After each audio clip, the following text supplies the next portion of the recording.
அனைத்து விதமான பிரச்சனைகளுக்கும் 11 நாட்களில் தீர்வு காண ஸ்ரீ மாரியம்மன் ஜோதிட நிலையம். தொடர்புகளுக்கு 0091 990 816 585 6.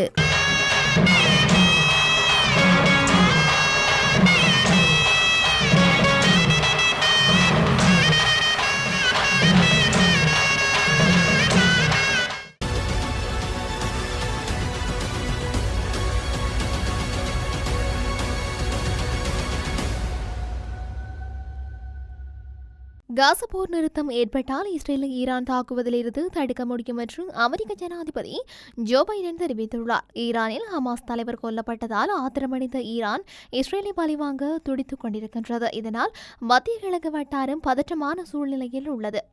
இஸ்ரேலுக்கு விடுவிக்க மிரட்டலை கைவிட வேண்டும் என்று மேற்கத்திய நாடுகள் விடுத்த அழைப்பை ஈரான் புறக்கணித்ததை தொடர்ந்து அமெரிக்க ஜனாதிபதியின் கருத்து வெளியாகியுள்ளது.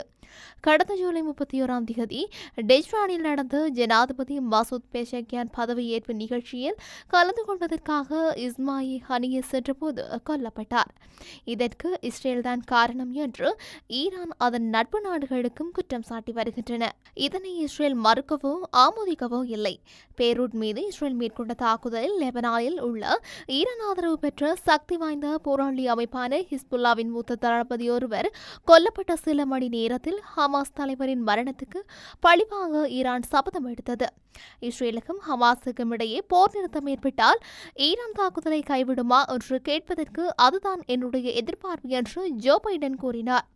நியூயார்க்கில் செய்தியாளர்களிடம் பேசிய அவர், போர் நிறுத்த பேச்சுவார்த்தை கடினமாக இருந்தாலும் விட்டுக் கொடுக்கப் போவதில்லை என்றார். அவர் இதற்கிடையே இஸ்ரேல் ஹமாஸ் போரால் ஏற்கனவே மத்திய கிழக்கில் பதற்றம் நிலவும் வேளையில் அவ்வட்டாரத்தில் மற்றொரு போர் ஏற்படுவதை தடுக்க மேற்கத்திய அரச தந்திரிகள் பகிரத முயற்சிகளில் ஈடுபட்டு வருகின்றனர். பிரித்தானியாவில் இடம்பெற்ற வன்முறைகளால் இதுவரை 1000க்கும் மேற்பட்டோர் கைது செய்யப்பட்டுள்ளனர். கடந்த மாதம் 29 பிரித்தானியாவில் இடம்பெற்ற கத்திக்குத்து தாக்குதலின் போது சிறுமிகள் 3 உயிரிழந்தனர். தாக்குதல் மேற்கொண்ட சந்தேக நபர் முஸ்லீம் என்று புலம்பெயர்ந்தவர் என்று வெளியான கருத்தை தொடர்ந்து வன்முறை வெடித்தது.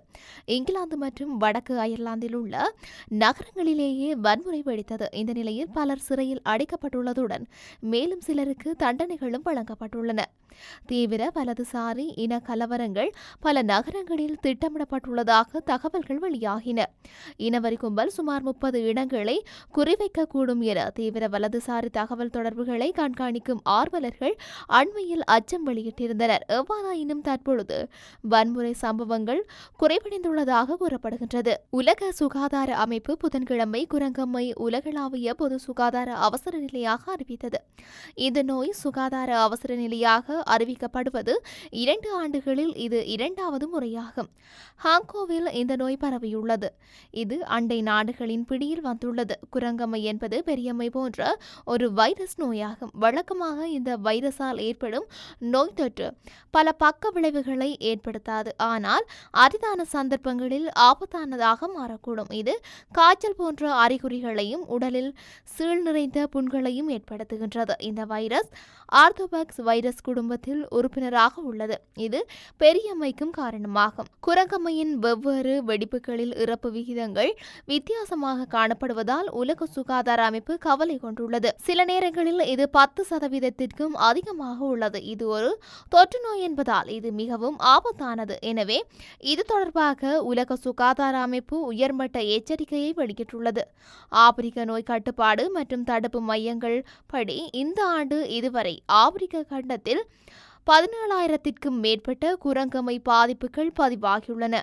517 இறப்புகள் பதிவாகியிருக்கின்றன. கடந்த ஆண்டு இதே காலகட்டத்துடன் ஒப்பிடும்போது இந்த ஆண்டு பாதிப்பு 160% அதிகரித்துள்ளது. ஒட்டுமொத்தமாக 13 நாடுகளில் எம்பாக்ஸ் பாதிப்புகள் பதிவாகியுள்ளன. தேர்தலில் தோற்றால் நாட்டை விட்டு ஓடிவிடுவேன் என வெளிப்படையாக கூறியுள்ளார் அமெரிக்க ஜனாதிபதி தேர்தலில் போட்டியிடும் ட்ரம்ப். அமெரிக்காவில் நவம்பர் மாதம் ஜனாதிபதி தேர்தல் நடைபெறவுள்ள நிலையில் தேர்தலில் தோற்றால் நாட்டை விட்டு ஓடிவிடுவேன் என வெளிப்படையாக கூறியுள்ளார் அமெரிக்க ஜனாதிபதி தேர்தலில் போட்டியிடும் ட்ரம்ப். டெஸ்லா நிறுவன தலைமை நிர்வாக அதிகாரியான எலான் மஸ்குடனான பேட்டி ஒன்றின் போது ட்ரம்ப் இவ்வாறு கூறியிருக்கிறார். அப்படி நாட்டை விட்டு வெளியேறினால் நான் வெனிசுலாவே நாட்டுக்கு சென்று விடுவேன் என்று கூறிய ட்ரம்ப் அப்புறம் நாம் சந்திக்க வேண்டுமானால் வெனிசுலாவில் தான் சந்திக்க வேண்டும் என்றார். காரணம், நம் நாட்டை விட வெனிசுலாவே பாதுகாப்பான நாடு என எலான் மஸ்கிடம் கூறினார் ட்ரம்ப். ஆஸ்திரேலியா மெல்போர்ன் நகரில் மின்சார மோட்டார் வண்டிகளை வாடகைக்கு விட தடை விதிக்கப்பட்டுள்ளதாக வெளிநாட்டு ஊடகங்கள் செய்தி வெளியிட்டுள்ளன. குறித்த தடை உத்தரவு அப்பகுதி மக்களின் பாதுகாப்பின்மைக்காக காரணத்தை அடிப்படையாக கொண்டது என தெரிவிக்கப்பட்டுள்ளது. இந்த மின்சார மோட்டார் வண்டிகள் முதலில் 2022 ஆண்டு பிப்ரவரி மாதத்தில் மெல்போர்ன் நகரில் அறிமுகப்படுத்தப்பட்டன. இந்த நிலையில் அதன் அறிமுகத்தின் பின்னர் பொதுமக்கள் மத்தியில் நூற்றுக்கணக்கான விபத்துகள் பதிவாகியுள்ளன. சில மின்சார மோட்டார் வண்டி பயனாளர்களின் மோசமான நடத்தையே இதற்கு காரணம் என அந்த நாட்டு அதிகாரி ஒருவர் தெரிவித்துள்ளார்.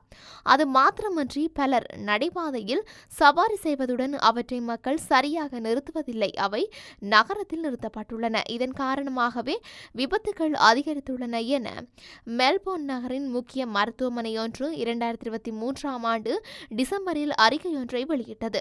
இந்த அறிக்கையின்படி 2022 கிட்டத்தட்ட 250 மின்சார மோட்டார் வண்டி ஓட்டுநர்கள் காயமடைந்து அவசர சிகிச்சை பிரிவில் அனுமதிக்கப்பட்டிருந்தமை கண்டறியப்பட்டுள்ளமை குறிப்பிடத்தக்கது. அமெரிக்காவில் இந்திய வம்சாவளி பெண் கமலா ஹாரிஸ் அதிபராக தேர்வானால் அமெரிக்காவை அவர் அழித்து விடுவார் என்றும் டொனால்ட் ட்ரம்ப் கூறியுள்ளார். அமெரிக்க முன்னாள் அதிபரும் குடியரசுக் கட்சியின் அதிபர் வேட்பாளருமான டொனால்ட் ட்ரம்பை எக்ஸ் தள உரிமையாளர் எலான் மஸ்க் நேர்காணல் செய்தார். ஸ்பேக் தளம் வழியாக நேர்காணல் நடைபெற்ற போதே ட்ரம்ப் மேற்கொண்டவாறு கூறியிருக்கின்றார். இதன்போது எலான் மஸ்கின் கேள்விக்கு பதிலளித்த ட்ரம்ப், அமெரிக்க அதிபர் தேர்தல் போட்டியில் இருந்து ஜோ பைடன் வெளியேறியது ஒரு சதி என்றும் அவரை மிரட்டி பணிய வைத்துள்ளனர் என்றும் கூறினார். ரஷ்யா, சீனா, வடகொரியா உள்ளிட்ட நாடுகள் அதிகப்படியாக தற்பொழுது விளையாடி கொண்டிருப்பதாகவும் அவர்களை தன்னை போன்ற ஒரு அதிபரால் மட்டுமே சமாளிக்க முடியும் என்றும் டொனால்ட் ட்ரம்ப் கூறினார். அதேவேளை தான் அதிபராக இருந்தால் உக்ரைன் மீது ரஷ்யா போர் தொடுத்து இருக்காது என்றும் தெரிவித்தார். 4 ஆண்டுகளுக்கு முன்பாக அமெரிக்கா மீதான மக்கள் பணத்தை மிச்சப்படுத்தினார்கள் என்றும் ஆனால் தற்போது கடன் வாங்கும் நிலைமைக்கு தள்ளப்பட்டுள்ளனர் என்றும் ட்ரம்ப் குறிப்பிட்டுள்ளார். இந்த நிலையில் தற்பொழுது அமெரிக்காவில் பணவீக்கம் அதிகரித்துள்ளதாகவும் கமலா ஹாரிஸ் அதிபராக தேர்வானால் அமெரிக்காவை அவர் அழித்து விடுவார் என்றும் டொனால்ட் ட்ரம்ப் தெரிவித்துள்ளமை பரபரப்பை ஏற்படுத்தியிருக்கின்றது. அமெரிக்காவில் ரிச்மண்ட் பகுதியில் அமைந்துள்ள பல்கலைக்கழகத்தில் மர்ம நபர்கள் துப்பாக்கிச்சூடு நடத்தியதில் 4 பேர் காயமடைந்துள்ள நிலையில் அதன் வளாகத்தில் ஊரடங்கு சட்டம் அறிவிக்கப்பட்டுள்ளதாக அந்த நாட்டு செய்திகளில் குறிப்பிடப்பட்டுள்ளது. இந்த சம்பவத்தில் 2 ஆண்கள் மற்றும் 2 பெண்கள் என 4 பேர் காயமடைந்துள்ளதுடன் தகவல் அறிந்து போலீசார் சம்பவ பகுதிக்கு சென்று விசாரணை நடத்தி வருவதாக தெரிவித்துள்ளனர். இதில் ஆயுதங்கள் வைத்திருந்தனர் என கூறி அந்த பகுதியில் இருந்த 2 பேரை போலீசார் கைது செய்துள்ளனர். துப்பாக்கிச் சூட்டுக்கான குற்றச்சாட்டு எதுவும் அவர்கள் மீது சுமத்தப்படவில்லை. ஒருவர் அனுமதி பெறாத துப்பாக்கியை மறைத்து வைத்திருக்கின்றார். துப்பாக்கிச் சூட்டில் காயமடைந்த 4 பேரும் சிகிச்சைக்காக வைத்தியசாலையில் அனுமதிக்கப்பட்டுள்ளனர். பல்கலைக்கழக வளாகம் பாதுகாப்பானது என அறிவிக்கப்படும் வரை ஊரடங்கு தொடரும் என தெரிவித்துள்ளது. அவர்கள் இருவரும் அந்த பல்கலைக்கழகத்தில் படிக்கவில்லை. இவர்களுக்கும் பாதிக்கப்பட்டவர்களுக்கும் என்ன தொடர்பு என்பது தெரியவில்லை. இது பற்றி போலீசார் விசாரித்து வருவதாக குறிப்பிடப்பட்டுள்ளது.